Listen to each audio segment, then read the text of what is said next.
की बात है। दो दोस्त हीरा और प्रकाश जंगल में खजाने की तलाश में निकल पड़ते हैं और चलते चलते वो दोनों जंगल में भटक जाते हैं। हीरा, मुझे ऐसा क्यों लग रहा है कि हम दोनों जंगल के गलत रास्ते पर आ गए हैं। यहाँ तो चारों तरफ सन्नाटा और अंधेरा है। ये जंगल इतना घना है कि सूरज की रोशनी तक हमारे पास नहीं पहुँच रही। तुम्हारी बातों से तो यही लगता है कि डर गए हो। मुझे नहीं मालूम था कि तुम इतने डरपोक निकलोगे। ऐसी बात नहीं है, मुझे कभी किसी से डर नहीं लगता, पर आज पता नहीं क्यों अजीब सा लग रहा है। अभी थोड़ी और देर की बात है, जब हमारे हाथ खजाना लगेगा तब तुम्हारा ये डर और ये अजीबपन सब दूर हो जाएगा। दोनों दोस्त आपस में बात करते हुए आगे चले जा रहे थे कि तभी प्रकाश को कहीं से खाने की खुशबू आने लगती है। ये खुशबू तो खाने की आ रही है, और ये खाने की खुशबू मेरी भूख और बढ़ा रही है। खुशबू तो मुझे भी आ रही है, पर मेरी ये समझ में नहीं आ रहा कि यहाँ इतने घने जंगल में कौन रहता होगा। जरूर कोई इंसान ही होगा, तभी तो खाने की खुशबू आ रही है। चलो चलकर देखते हैं। दोनों दोस्त खाने की खुशबू के पीछे पीछे चल देते हैं। कुछ दूर जाकर उन्हें एक बांस से बना झोपड़ा दिखाई देता है, जिसकी खिड़की से धुआं भी निकल रहा होता है। हीरा और प्रकाश झोपड़े के नजदीक जाते हैं और आवाज लगाते हैं, कोई है? अंदर झोपड़े में अगर कोई है तो कृपया बाहर आइए। तभी झोपड़े के अंदर से एक बूढ़ी औरत बाहर निकल कर आती है और जोर जोर से हंसने लगती है। आखिर मेरे खाने की खुशबू तुम्हें मेरे पास खींची लाई। मैं भी क्या करूं, मैं खाना जो इतना स्वादिष्ट बनाती हूँ। वो सब बाद में, पहले ये बताओ कि तुम इतने घने जंगल में अकेली क्या कर रही हो? तुम्हें डर नहीं लगता यहाँ? नहीं, मुझे डर नहीं लगता, और मैं यहाँ अपने लिए नहीं, तुम जैसे राहगीरों के लिए रहती हूँ। यहाँ जंगल में जो भी आता है खो जाता है। खोने के बाद वो भूखा प्यासा यहीं जंगल में तड़प तड़प कर अपना दम ना तोड़ दे, इसलिए मैं उन सब के लिए यहाँ खाना बनाती हूँ। ये मेरा छोटा सा बांस का ढाबा है। क्या तुम दोनों मेरे ढाबे का खाना खाना पसंद करोगे? मैं खाने के कोई पैसे नहीं लूंगी, जितना मन करे पेट भर कर खाना। बूढ़ी औरत दोनों को अपने बांस से बने ढाबे के अंदर ले जाती है और उनके लिए खाना परोसती है। हीरा और प्रकाश को खाना बहुत स्वादिष्ट लगता है। काकी, आप खाना बहुत स्वादिष्ट बनाती हो। मेरा तो पेट भर गया, पर मन नहीं, इसीलिए मैं तो और खाऊंगा। मैंने इतना स्वादिष्ट खाना पहले कभी नहीं खाया। दोनों दोस्त खाने में व्यस्त थे कि तभी खाते खाते उन दोनों के शरीर में कुछ अजीब सा होने लगता है।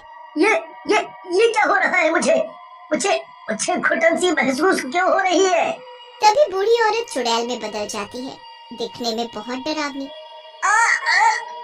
प्रकाश, ये कोई बूढ़ी काकी नहीं, ये तो कोई चुड़ैल है।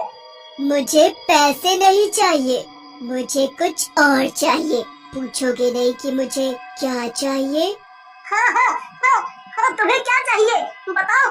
हमारे पास जो है हम सब तुम्हें दे देंगे।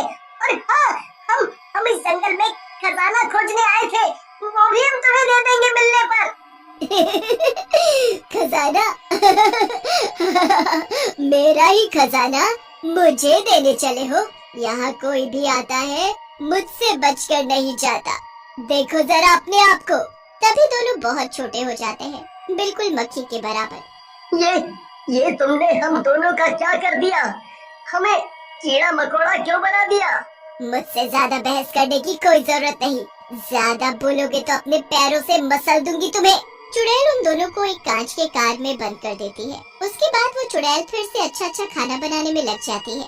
मेरा ढाबा है सबसे न्यारा, एक बार जो मेरे हाथ का बना खाना खाए तो खाता ही जाए।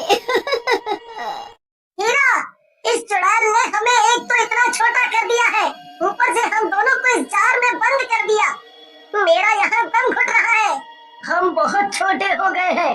अगर हम किसी से मदद भी मांगे तो कैसे मांगे? हमारी आवाज जंगल से बाहर तो क्या, जार के बाहर तक भी नहीं जाएगी। इसीलिए अब हम कुछ नहीं कर सकते। 2 दिन बीत जाने के बाद जंगल में एक पांडु नाम का आदमी खाना बनाने के लिए लकड़ियाँ लेने आता है। तभी उसकी नजर चुड़ैल के ढाबे पर पड़ती है। जंगल के बीचों बीच ये क्या है? कौन होगा वहाँ? और उसमें से तो धुआं भी निकल रहा है। पांडु, मुझे तो कुछ गड़बड़ सी लग रही है, इसीलिए निकल चल यहाँ से। चुड़ैल पांडु को देख लेती है और पांडु को वो जाने नहीं देती। उसका रास्ता रोककर खड़ी हो जाती है। मेरे ढाबे का खाना खाए बगैर तुम कैसे जा सकते हो? मैंने तुम्हारे लिए बहुत ही स्वादिष्ट खाना बनाया है, चलो अंदर। नहीं, मुझे नहीं खाना, मेरा पेट भरा हुआ है। मैं खाना खाकर ही घर से निकला था। पांडु के न कहने से चुड़ैल बहुत गुस्सा हो जाती है और जबरदस्ती पांडु को खींचती हुई अपने ढाबे में ले जाती है और जबरदस्ती उसे खाना खिलाती है। मेरा पेट भर चुका है। अब जाने दो मुझे, जाने दो। जाओ जाओ, भागो, अगर भाग सकते हो तो भाग जाओ।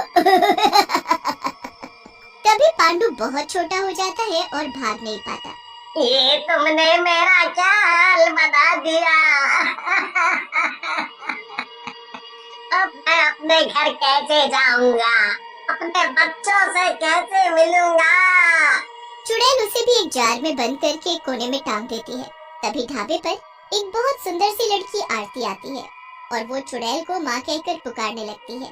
माँ, मैं आ गई। बहुत दिल लगा दिया मेरी बेटी तुमने। तुम्हें पता नहीं कि तुम्हारी माँ को तुम्हारी हर पल कितनी याद आई। आजा मेरी बेटी, अपनी माँ के गले लग जा।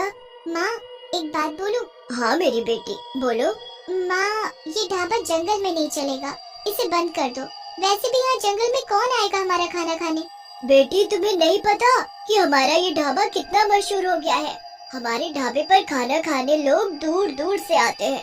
तुम देखना, एक दिन ये ढाबा जंगल को एक शहर में बदल देगा। यहाँ चारों तरफ पेड़ पौधे, नहीं गाड़ियाँ और बड़े बड़े मकान होंगे। ठीक है माँ, अब मुझे खाना खिला दो क्योंकि मुझे बहुत भूख लगी है। चुड़ैल आरती के लिए जल्दी जल्दी खाना बनाती है और उसे अपने हाथों से खिलाती है, क्योंकि आरती खुद से नहीं खा सकती थी, क्योंकि आरती के दोनों हाथ नहीं थे। सुबह का समय था, आरती सोई हुई थी। तभी चुड़ैल जंगल के बाहर जाती है, रूप बदल कर वही बूढ़ी औरत बनकर, और आते जाते लोगों को अपने बांस के ढाबे पर मुफ्त में खाने का न्योता देने। मेरे ढाबे पर आओ और पेट भरकर मुफ्त में खाना खाओ। मेरे मुंह में तो पानी भर आया, ये सब तो मैंने कभी नहीं खाया। बूढ़ी औरत आगे आगे और सभी लोग उसके पीछे पीछे। थोड़ी दूर चलने पर चुड़ैल का बांस का ढाबा आ जाता है। बांस से बने ढाबे को देख सभी चौंक जाते हैं, पर उन सबका ध्यान सिर्फ खाने पर था। पर कोने में लटके जार के अंदर जो लोग बंद थे वो जोर जोर से चिल्लाते हैं, आवाजें देते हैं, पर कोई उनकी आवाज नहीं सुनता। अब कुछ नहीं कर सकते क्योंकि वो सभी लोग चुड़ैल का बना खाना खा चुके हैं। चुड़ैल जब लोगों को जार में बंद करके छुपा रही होती है, तभी आरती पीछे आ जाती है और पूछने लगती है, माँ, क्या छुपा रही हो? क्या है तुम्हारे हाथ में? दिखाओ जरा। कुछ नहीं है, मैं तो बस कुछ पुराना सामान रख रही थी। आरती को कुछ अजीब लगता है, पर बिना हाथ के वो कुछ नहीं कर सकती थी। चुड़ैल सभी को छुपाकर बाहर चली जाती है। अब चारों तरफ सन्नाटा था कि तभी आरती को कुछ आवाज सुनाई देती है। कौन है? दोनों मिलकर जार को खिसकाते हुए किनारे तक तो ले आते हैं, पर उसे नीचे नहीं गिरा पाते। पर आरती की नजर उन पर पड़ जाती है। अरे ये सब क्या है? कौन हो तुम और यहाँ कैसे आए? हीरा इशारा करके जार को खोलने के लिए बोलता है, पर हाथ न होने की वजह से आरती जार को खोल नहीं पाती। अब आरती अपने मुंह से जार को खोल देती है। हीरा और प्रकाश चुड़ैल की हरकतों के बारे में सब बता देते हैं। तभी पीछे से चुड़ैल आ जाती है। माँ, ये सब तुमने क्यों किया? 4 साल पहले तुमने बड़े ही प्यार से ये ढाबा खोला था, पर इस ढाबे पर लोग खाना खाने तो आते, पर पैसे नहीं देते खाने के। जब हमने इनकी शिकायत सरपंच से की, तो सरपंच भी इन सब के साथ मिल गए और रातों रात हमारा ये बांस का ढाबा उन्होंने तुड़वा दिया, उसमें आग लगा दी।